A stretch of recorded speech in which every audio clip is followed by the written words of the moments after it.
عنہ نے ایک موقع پہ ارشاد فرمایا تھا، جو انسانی حقوق کے حوالے سے بات ہو رہی ہے اس کے تناظر میں آپ نے ارشاد فرمایا، پہلا حق تجھ پہ تیری رب کا ہے، دوسرا حق تجھ پہ تیری ذات کا ہے، تیسرا حق تجھ پہ تیرے اہل و عیال کا ہے، بیوی بچوں کا ہے، اس کے بعد آنے جانے والے مہمانوں کا ہے، اور آخر میں آپ نے ارشاد فرمایا سب سے آخری حق یہ ہے کہ جو انسان جس کا جو حق بنتا ہے وہ حق اسے دے دیا جائے۔ جب حضرت سلمان فارسی نے جملے ارشاد فرمائے کسی کو، تو رسول کریم صلی اللہ علیہ وسلم کی بارگاہ میں یہ جملے پہنچے تو آپ نے ارشاد فرمایا، صدق سلمان، سلمان نے جو حق بیان کیے وہ سچ بیان کیے۔ اس لیے حضرت سلمان فارسی کے جملے ہمیں اپنی زندگی میں شامل کرنے ہیں تاکہ صحیح معنوں میں ہم حضور علیہ الصلوۃ والسلام کے بتائے ہوئے راستے پہ چل سکیں۔ چند اشعار اس کے بعد دعوت دے رہا ہوں۔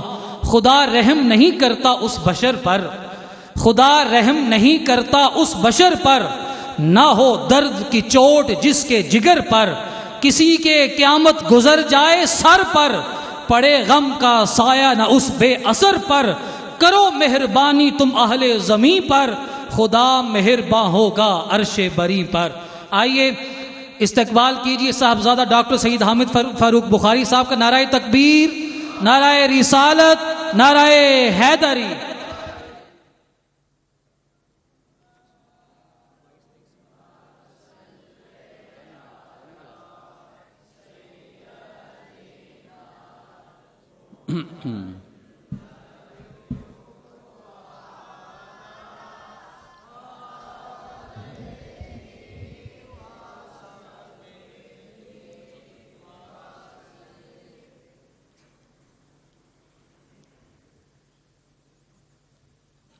الحمد للہ وکفا وسلام علی عبادہ الذین اصطفیٰ خصوصا علی محمد المصطفیٰ۔ اما بعد فاعوذ باللہ من الشیطان الرجیم، بسم اللہ الرحمن الرحیم۔ قل یا ایہا الناس انی رسول اللہ الیکم جمیعا الذی لہ ملک السماوات والارض لا الہ الا هو یحیی ویمیت فآمنوا باللہ ورسولہ النبی الأمی الذی یؤمن باللہ وکلماتہ واتبعوہ لعلکم تہتدون۔ صدق اللہ العظیم۔ ان اللہ ملائکتہ یصلون علی النبی یا ایھا الذین آمنوا صلوا علیہ وسلموا تسلیما۔ اللہم صلی علی سیدنا مولانا محمد وعلی آل سیدنا مولانا محمد وبارک وسلم وصلی علیہ۔ حضرات گرامی، قرآن پاک کا مطالعہ کر لیجئے۔ پہلی آیت مبارکہ سورہ فاتحہ کی پہلی آیت مبارکہ، اللہ کریم نے ارشاد فرمایا، الحمدللہ رب العالمین، کہ تمام تعریفیں ہیں اس اللہ کے لیے جو رب العالمین ہے، تمام جہانوں کا رب ہے۔ آخری آیت مبارکہ کا مطالعہ کر لیجئے، سورۃ الناس میں ارشاد فرمایا، من الجنۃ والناس۔ تو ہمارا قرآن وہ ہے کہ جو عالمین سے ابتدا کرتا ہے، انسانیت پہ جا کے اختتام کرتا ہے۔ تو قرآن کا پہلا موضوع بھی انسان ہے، قرآن کا آخری موضوع بھی انسان ہے۔ میرے رب کا مطلوب بھی انسان ہے، میرے رسول کا مطلوب بھی انسان ہے۔ صاحب قرآن علیہ تحیۃ و ثناء کی سیرت کا جو بنیادی اور مرکزی مخاطب ہے وہ بھی قرآن ہے، وہ بھی انسانیت ہے۔ اور پہلی ہی آیت مبارکہ میں اللہ کریم نے ہر فرقے کی، ہر تفریقہ بازی کی، فرقہ واریت کی، مسلک کی، مذہب کی جڑ کاٹ کے یہ بتایا ہے کہ جسے جسے بھی میں نے اپنی ربوبیت عطا فرمائی ہے، اس ہر انسان کو میں نے اپنے محمد کی رسالت بھی عطا فرمائی ہے۔ اسی لیے پھر اپنے رسول کی زبان سے اعلان کروا دیا، خود کہہ دو یا ایھا الناس۔ اب دیکھ لیجئے یہاں بھی یا ایھا الناس کے لفظ ہیں۔ میں ایک جامعہ میں، درسگاہ میں، دانشگاہ میں بات کر رہا ہوں، یہاں یہ فرق سمجھانا کوئی ضروری نہیں ہے۔ یہ ایمان والوں سے خطاب نہیں ہو رہا، یہ صرف مسلمانوں سے خطاب نہیں ہو رہا۔ یا ایھا الناس، انی رسول اللہ الیکم جمیعا، کہ میں تم سب کی طرف اللہ کا رسول بن کر آیا ہوں۔ تو میرے آقا ساری انسانیت کی طرف رسول بن کے آئے ہیں، تو جب ساری انسانیت کے رسول بن کے آئے ہیں تو اسلام ہی وہ واحد مذہب ہے جس نے سارے انسانوں کو بنیادی حقوق بھی عطا فرمائے ہیں، ساری انسانیت کو بنیادی حقوق عطا فرمائے۔ اور بلکہ میں اس جملے سے آغاز کرنا چاہتا ہوں کہ یہی مذہب اسلام ہے کہ جس نے یہ بتایا ہے کہ انسان تو شرف انسانیت سے بھی محروم ہو چکا تھا، اس کو دوبارہ انسان میرے آقا محمد نے بنایا ہے۔ اب جہاں لوگ اپنی بچیوں کو خود زندہ درگور کرتے ہوں، ذرا سینے پہ ہاتھ رکھ کے بتائیے وہ انسان ہوگا جو اپنے جگر کے ٹکڑے سپرد خاک زندہ کر دیتا ہو؟ وہ کیا انسان ہوگا؟ اور جو اپنی ماؤں کو نکاح میں لے آتے تھے، کیا وہ انسان ہوگا؟ زمانہ جاہلیت کا کون کون سا درد میں آپ کے سامنے بیان کروں، وہ انسان نما تو تھے، انسانیت ختم ہو گئی تھی، اللہ نے میرے محمد کو بھیج کر انہیں دوبارہ انسانیت کا شرف عطا فرمایا ہے۔ تو باقی سارے حقوق جو ابھی میں بھی عرض کروں گا اور آپ ابھی تک سن رہے تھے وہ بات کے ہیں۔ سب سے پہلے انسان کو انسان ہونے کا حق میرے آقا نے عطا فرمایا ہے۔ انسان تو حق انسانیت سے محروم ہو گیا تھا، انسانیت کا حق ہی نہیں رہ گیا تھا۔ بکری پانی پی لے تو 100 سال لڑائیاں ہوتی تھی، یہ انسان تھے؟ میرے آقا نے پھر بتایا ہے کہ اگر انسان بننا ہے تو ایسے بنو جیسے اللہ نے میرے صدقے ابو بکر کو بنایا ہے، جیسے میرے صدقے عمر کو بنایا ہے، جیسے میرے صدقے عثمان کو بنایا ہے۔ اور دل پہ ہاتھ رکھ کے کہو ایسا انسان کیوں نہیں بننا چاہتے جیسا اللہ نے علی المرتضیٰ کو بنایا ہے، جیسا حسن اور حسین کو بنایا ہے۔ تو انسان کو انسان ہونے کا حق، ورنہ ہماری جبلت اور فطرت میں کیا فرق رہ گیا تھا؟ 2 پائے اور چوپائے کے فرق کے علاوہ فرق کیا تھا؟ 2 ٹانگوں اور 4 ٹانگوں کے فرق کے علاوہ کیا فرق تھا؟ جبلت میں کوئی فرق نہیں تھا۔ کسی مادہ حقیر سے ہی تخلیق پاتا ہے یہ انسان بھی اور یہ حیوان بھی۔ اور وہ اہل منطق نے تو وہ بھی فرق ختم کر دیا، انہوں نے کہا یہ بھی حیوان ہوتا ہے لیکن یہ حیوان ناطق ہوتا ہے۔ اب حیوان ناطق مولانا یونس صاحب سمجھیں گے، میرے جیسا بندہ کیا سمجھے؟ وہ تو حیوان ہی سمجھے گا۔ اب میرے آقا تشریف لائے تو آپ نے ارشاد فرمایا نہیں، جو میرے نقش قدم پہ چلے گا رب اسے حیوان سے دوبارہ انسان بنا دیتا ہے۔ لَهُمْ قُلُوبٌ لَا يَفْقَهُونَ بِهَا وَلَهُمْ أَعْيُنٌ لَا يُبْصِرُونَ بِهَا وَلَهُمْ آذَانٌ لَا يَسْمَعُونَ بِهَا أُولَئِكَ كَالْأَنْعَامِ بل ہم اضل۔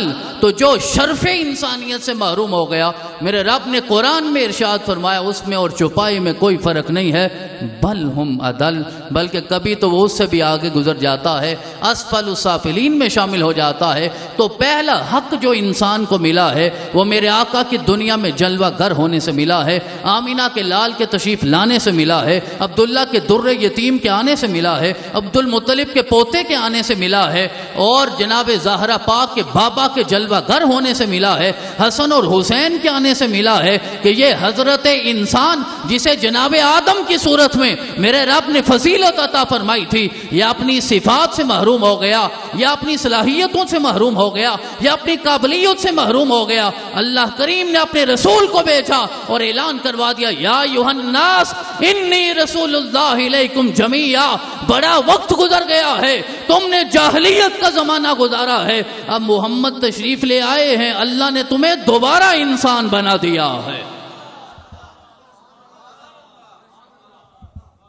تو یہ پہلا حق ارشاد فرمایا کہ اللہ کے رسول کے آنے سے تمہیں نصیب ہو گیا ہے۔ قرآن پاک کی متعدد آیات ہیں، وَلَقَدْ كَرَّمْنَا بَنِي آدَمَ وَحَمَلْنَاهُمْ فِي الْبَرِّ وَالْبَحْرِ وَرَزَقْنَاهُمْ مِنَ الطَّيِّبَاتِ وَفَضَّلْنَاهُمْ عَلَىٰ كَثِيرٍ مِّمَّنْ خَلَقْنَا تَفْضِيلًا۔ سب سے پہلے انسانیت کو تکریم کا حق، عزت کا حق، آبرو کا حق، دوسرے کے وجود کو تسلیم کرنے کا حق اللہ کے رسول صلی اللہ علیہ وسلم کی آمد سے ہمیں نصیب ہوا ہے۔ وَلَقَدْ كَرَّمْنَا بَنِي آدَم کی بات ہے، میرے بھائیوں، دوستوں، عزیزوں، بزرگوں، میری بہنوں، بنی آدم کو عزت کا حق میرے رب نے خود عطا فرمایا ہے۔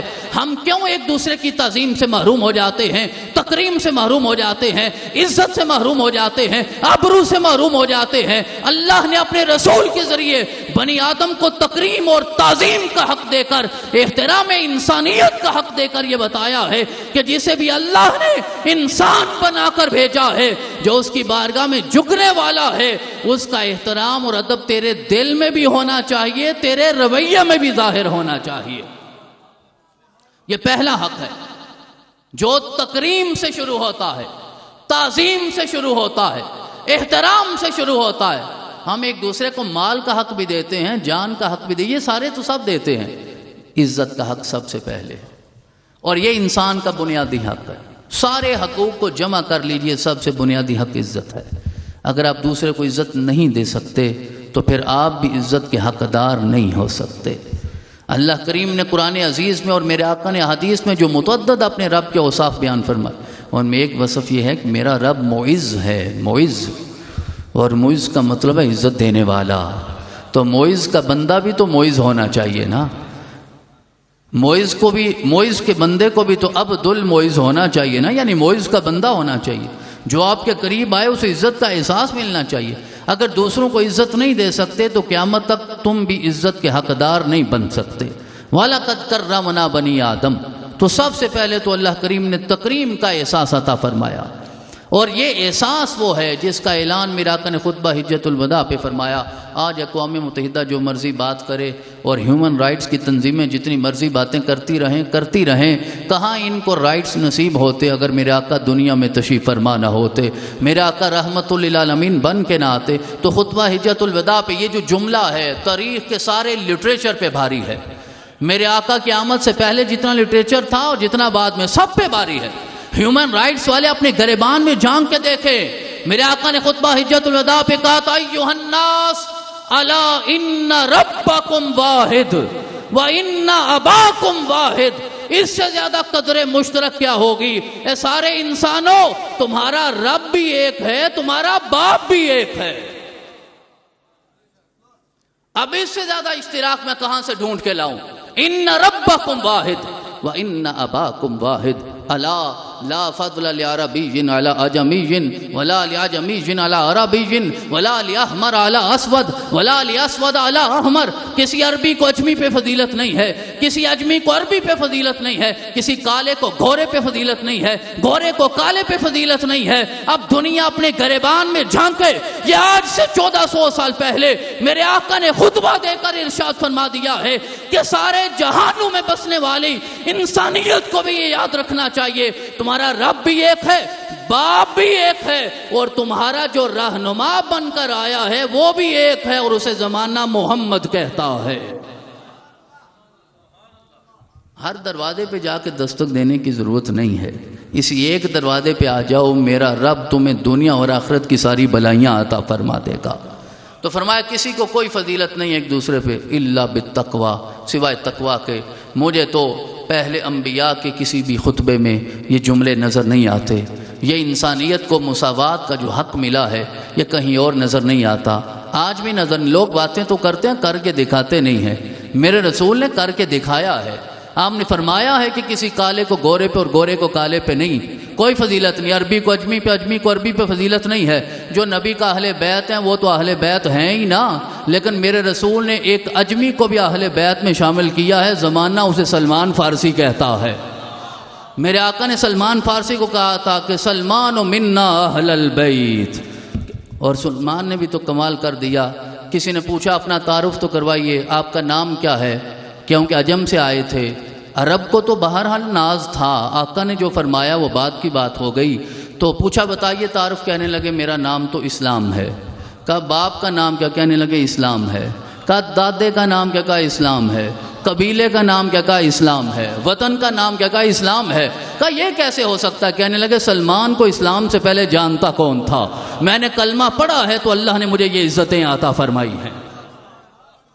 تو سلمان منا اہل البیت، اور پھر سلمان سے بڑھ کر اہل بیت سے محبت کا حق بھی کسی نے ادا نہیں کیا۔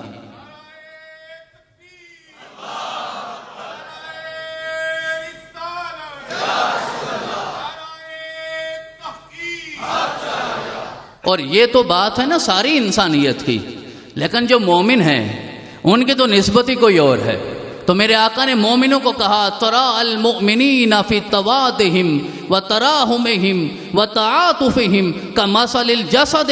اللہ رب العزت نے کائنات کے کونے کونے میں بسنے والے مصطفیٰ کے غلاموں کو ایک جسم کی طرح بنا دیا ہے۔ جب کسی ایک کو تکلیف ہوتی ہے دوسرا بھی اذیت میں آ جاتا ہے، ایک کو راحت ملتی ہے دوسرا بھی تسکین میں چلا جاتا ہے۔ آج ایک دوسرے سے تم محبت کر کے دکھاؤ، قیامت والے دن تیرا رب تجھ سے محبت فرمائے گا۔ اور پھر ایک حق جو میرے آقا نے انسانیت کو دیا ہے اسے آج ہم محروم ہوتے گئے۔ ایک جملہ میرے ذہن میں آ رہا ہے کہ اسلام جو ہے آج ایسے لگتا ہے جیسے غریب الوطن ہو گیا ہے۔ اسلام اپنے ہم وطنوں کی تلاش میں ہے، اسے ہم وطن نہیں مل رہے۔ ہم مسلمان تو ہیں لیکن یا ایھا الذین آمنوا ادخلوا فی السلم کافہ ولا تتبعوا خطوات الشیطان انہ لکم عدو مبین۔ ہم شاید اس کے نرغے میں آ گئے ہیں۔ ہم مسلمانوں کے گھر میں پیدا ہونے سے صرف مسلمان ہیں۔ اسلام کی کون سی تعلیم ہے ہمارے اندر؟ آقا نے فرمایا لا تباغضوا ولا تحاسدوا ولا تناجشوا ولا تدابروا۔ آقا نے فرمایا ایک دوسرے کا بغض نہ رکھو، ایک دوسرے سے حسد نہ کرو، ایک دوسرے کی غیبت نہ کرو۔ آج تو ڈیجیٹل غیبت خانے کھل گئے ہیں، سامنے بیٹھ کے پیچھے بیٹھ کے کوئی نہیں کر سکتا تو سوشل میڈیا پہ کرتا ہے، فیس بک پہ کرتا ہے، ٹویٹر پہ کرتا ہے، ٹی وی چینلز پہ بیٹھ کے۔ آج ہر جگہ غیبت خانے کھل گئے ہیں۔ آج جوا خانوں کی ضرورت نہیں، آج شراب خانوں کی ضرورت نہیں، ایمان برباد کرنے کے لیے غیبت خانے کافی ہو گئے ہیں۔ آج ہر ایک غیبت کرتا ہے، ہر ایک حسد کرتا ہے، ہر ایک نفرت رکھتا ہے، ہر ایک دوسرے سے بغض رکھتا ہے۔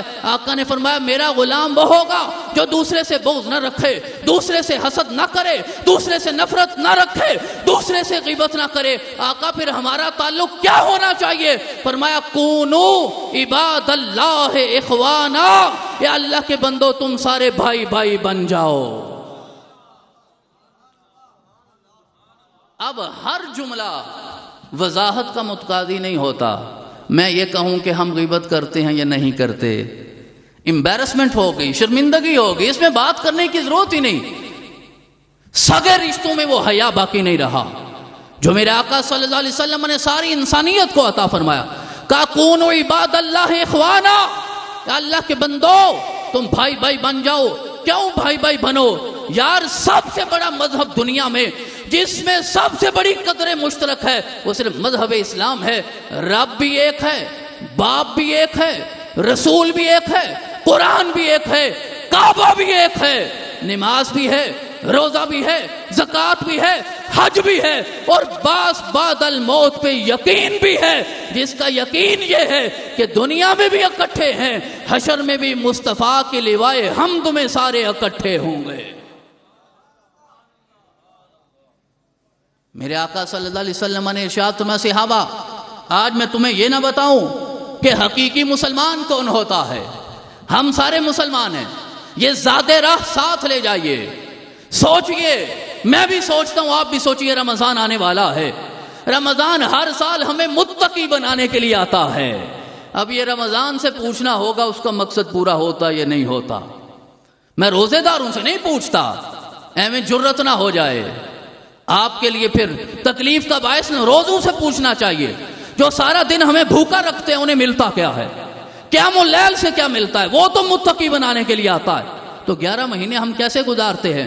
اللہ نے تو روزہ اس لیے دیا تھا کہ حلال چیزوں سے اللہ کے حکم سے روک کر زمانے کو بتاؤ، اور دنیا والوں تم جس خدا کو نہیں مانتے ہم اس خدا کو اتنا مانتے ہیں کہ جس چیز کو اس نے حلال کر کے وقتی طور پہ حرام کر دیا ہے ہم اللہ کی رضا کے لیے اسے بھی قربان کر دیتے ہیں۔ تو آقا نے فرمایا میں بتاتا ہوں مسلمان کون ہے۔ بے قیامت والے دن مسلمان کی ڈگری جو سند ہے اسلام کی اس پہ دستخط میرے آقا فرمائیں گے۔ آج آپ کی ڈگری قبول نہیں ہوتی، HEC ویریفائی نہ کرے، وہ آپ کی اٹیسٹیشن نہ کرے، کوئی ایمبیسی دنیا کی آپ کی ڈگری کو مانتی نہیں ہے. آپ خود کو ڈاکٹر، انجینئر، سائنسدان جو مرضی کہتے رہے، جب تک آپ کی ہائر اتھارٹی سے تسلیم نہ کرے ڈگری معتبر نہیں ہوتی. تم کیسے مسلمان ہو؟ آج ہی نتیجہ لے کر بیٹھے ہو، حالانکہ قیامت والے دن میرے آقا نے ابھی ڈگری کی اٹیسٹیشن کرنی ہے. ابھی پتہ چلے گا جب ہر مسلمان اپنی ڈگری لے کر جائے گا، میرے آقا دیکھیں گے، پھر فیصلہ کریں گے. آپ نے بتایا میں مسلمان اسے سمجھتا ہوں من سلم المسلمون من لسانہ و یدہ. پھر آقا نے فرمایا تمہیں بتاتا ہوں مومن کون ہے. صحابہ نے عرض کیا آقا ارشاد فرمائیے. فرمایا من امنہ الناس علی انفسہم و اموالہم. مومن وہ ہوگا جس کی ذات سے دوسرے لوگوں کی جان بھی محفوظ رہے، مال بھی محفوظ رہے. پھر آقا نے فرمایا میں تمہیں بتاتا ہوں مہاجر کون ہوتا ہے. ہم تو سوچتے ہیں جو گھر چھوڑ کے چلا گیا وہ مہاجر ہے. آقا نے فرمایا حقیقی مہاجر وہ ہوتا ہے من حجر الخطایا والذنوب، جو خطاؤں سے، گناہوں سے ہجرت کر جائے، گناہوں کو پیچھے چھوڑ جائے زندگی میں، وہ مہاجر ہوتا ہے. پھر کہا میں بتاتا ہوں مجاہد کون ہوتا ہے. صحابہ نے عرض کیا آقا ارشاد فرمائیے. فرمایا من جاہد نفسہ فی طاعت اللہ، جو اللہ کی اطاعت میں اپنے نفس کے ساتھ لڑائی کرتا ہے، اس سے بڑا کوئی مجاہد نہیں ہوتا. اسلام نے تمہیں حق دیا ہے کہ مسلم بننا چاہتے ہو، مومن بننا چاہتے ہو، مہاجر بننا چاہتے ہو، مجاہد بننا چاہتے ہو، اس وقت تک نہیں بن پاؤ گے جب تک اللہ بھی راضی نہیں ہوگا، محمد الرسول اللہ بھی راضی نہیں ہوں گے. اور میں آپ کے سامنے بس چند نکات کی روشنی میں عرض کرتا ہوں کہ اسلام نے انسان کو کون کون سے حق دیے ہیں. بس جس پہ انسان کی تعریف صادق آتی ہے، اللہ نے اپنے مذہب میں اسے سارے حقوق عطا فرما دیے ہیں. انسان ہونا چاہیے، سارے حقوق عطا فرما دیے. بچوں کے حقوق آپ نے سنے ابتدا میں سید ہارون الرشید شاہ صاحب نے بیان فرمایا. تو یہ واحد مذہب ہے جس نے ماں کے پیٹ میں بھی بچے کو حق دیا ہے. واحد مذہب ہے.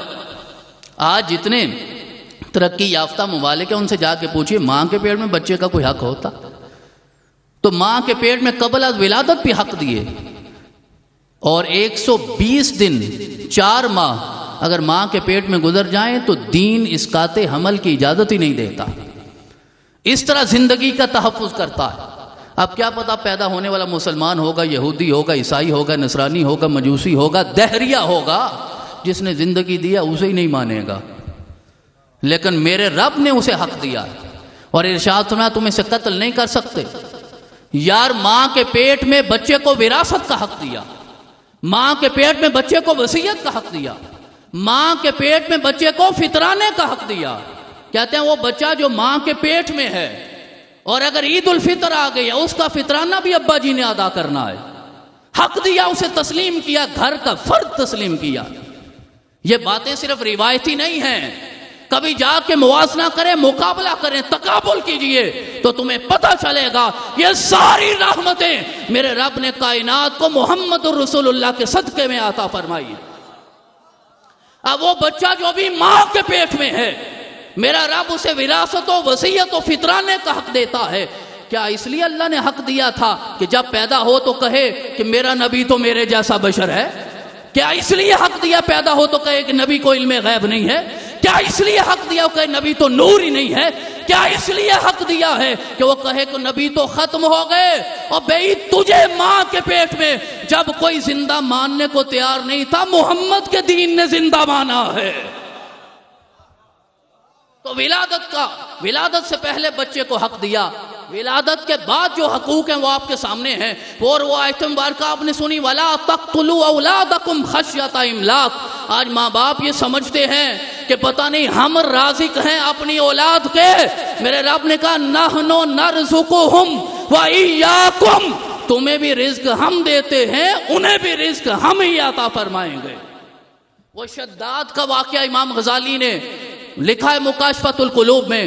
کہتے ہیں کہ وہ بیچ سمندر کے جب پیدا ہونے لگا تو اسرائیل کو حکم ہوا، یہ حکایت، یہ روایت بیان ہوئی تو اسرائیل نے عرض کیا مولا یا تو ماں کو بھی لے جاؤں اور بیٹے کو ساتھ لے جاؤں، یا پھر میں بیٹے کے ساتھ ماں کو بھی زندہ رکھوں تاکہ یہ کنارے لگ جائیں. اللہ کا حکم تھا کہ ماں دنیا سے چلی جائے گی، بیٹا جو نو مولود ہے وہ اس حال میں بھی زندہ رہے گا، اللہ کا حکم تھا، زندہ رکھا۔ پھر اس شداد نے اللہ کے سامنے جب خدائی کا دعویٰ کر کے جنت بنائی، اور جس دن جنت کا اس نے افتتاح کرنا تھا، اپنی آرزوؤں کی جنت، تمناؤں کی جنت جب بنا کر افتتاح کرنے لگا، ایک قدم اندر تھا ایک باہر تھا، کل نفس ذائقۃ الموت۔ جناب اسرائیل نے عرض کیا مولا مارنا تھا تو تب ہی مار دینا تھا، زندہ رکھنا تھا تو کم از کم اتنی مہلت تو دیتا، اپنی آرزوؤں کی جنت دیکھ لیتا۔ میرے رب نے ارشاد فرمایا یہی تو اپنی حکمتیں میں سمجھانا چاہتا ہوں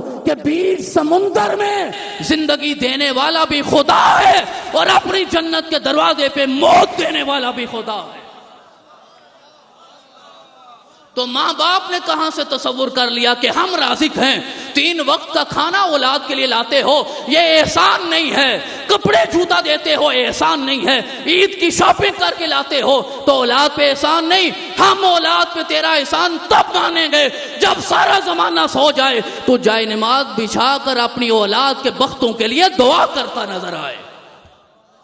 تیری نسل جو آگے چلا رہا ہے اسے لباس کس نے دینا ہے، اسے کپڑے کس نے پہنانے ہیں، چھت کس نے دینا ہے؟ تو میرے رب نے ارشاد فرمایا کہ ہم ہی رزق عطا فرمانے والے ہیں۔ تو یہ بعد از ولادت یہ سارے حق دین دیتا ہے۔ نام خوبصورت ہونا چاہیے، یہ اولاد کا حق ہے۔ ایسا نام نہ رکھو بچے کا بعد میں بدلتا رہے، تبدیلیاں کرتا رہے، گرامر اور لغت کو کھول کے معنی تلاش کرتا رہے، لوگوں کے تانے سنتا رہے۔ نام ایسا رکھو، مولا علی نے نام حرب رکھا، میرے آقا نے کہا علی حرب نہ رکھو، اللہ نے اسے حسن بنا کے بھیجا ہے۔ پھر حرب رکھا، کہا چھوڑو حرب کو، اللہ نے اسے حسین بنا کے رکھا ہے۔ جب اللہ نے تیرے لیے نام کی مثال میں حسن رکھا ہے، حسین رکھا ہے، فاطمہ رکھی ہے، زینب رکھی ہے، کسی اور دروازے پہ جانے کی ضرورت نہیں۔ اللہ بیٹی دے نام فاطمہ رکھو، بیٹا دے نام حسن اور حسین رکھو۔ وقت ختم ہو گیا، یتیموں کے حق بھی بیان ہوئے، اور سب سے اہم جملہ ہارون الرشید شاہ صاحب نے بیان فرما دیا، الم یجد کا یتیما فآوا، اور جو یتیموں کو حق دینے والا ہے اس کا حق بھی تو اسے لوٹا دو، اس کا حق بھی تو اسے واپس کر دو۔ میرے آقا نے ارشاد فرمایا انا وکافل الیتیم کہاتین فی الجنہ، آقا نے فرمایا اس طرح ہوں گے، لیکن اپنے کفیل کے لیے پتہ نہیں آقا نے کیا فرمایا ہوگا۔ وہ دنیا سمجھ نہ سکتی تھی، وہ دنیا جانچ نہ سکتی تھی، اس کا معنی سمجھنا آتا، اس لیے آقا نے دنیا کے سامنے رکھا نہیں، دنیا والے کے سامنے رکھا ہے۔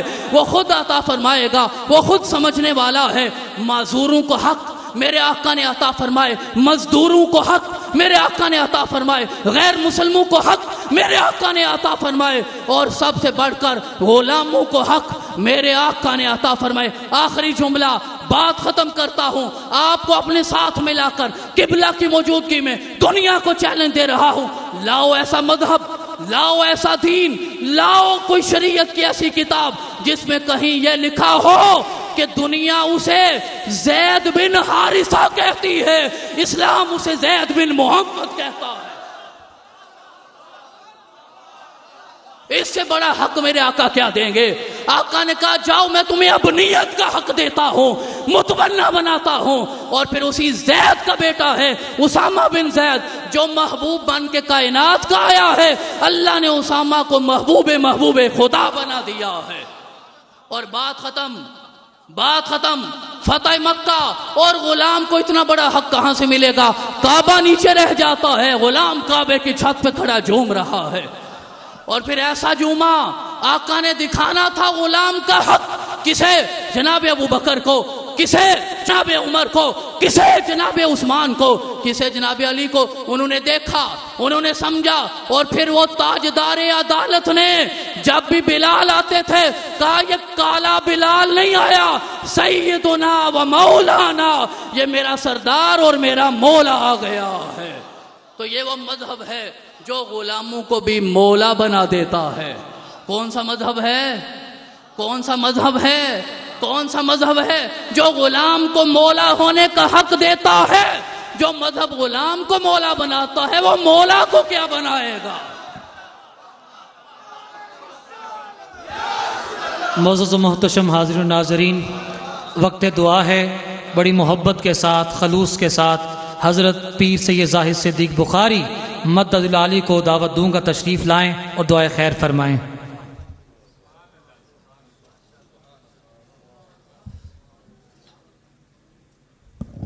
اللہم صلی علی سیدنا مولانا محمد وعلی آل سیدنا مولانا محمد مبارک وسلم۔ میرے بچے نے گفتگو کی تھی، اللہ تعالیٰ سمجھتے عمل دی توفیق عطا فرمائے، سن پکا سچا سچا مسلمان بنی توفیق عطا کرے، نبی کریم صلی اللہ علیہ وآلہ وسلم دے رستے چلنے توفیق عطا کرے، ساری دنیا اور آخرت بہتر فرمائے، ساری دنیا اور آخرت آسان فرمائے، اسلام نو کفر تو غلبہ عطا کرے، پاکستان نو قیامت تک محفوظ فرمائے، میرے نے بچیاں نو اپنی بارگاہ قبول و منظور فرمائے۔ ربنا آتنا فی الدنیا حسنۃ وفی الآخرۃ حسنۃ وقنا عذاب النار۔ صلی اللہ تعالی علی رسول خیر خلقہ و نور عرشہ و زینت فرشہ محمد وعلی آلہ وصحبہ اجمعین برحمتہ۔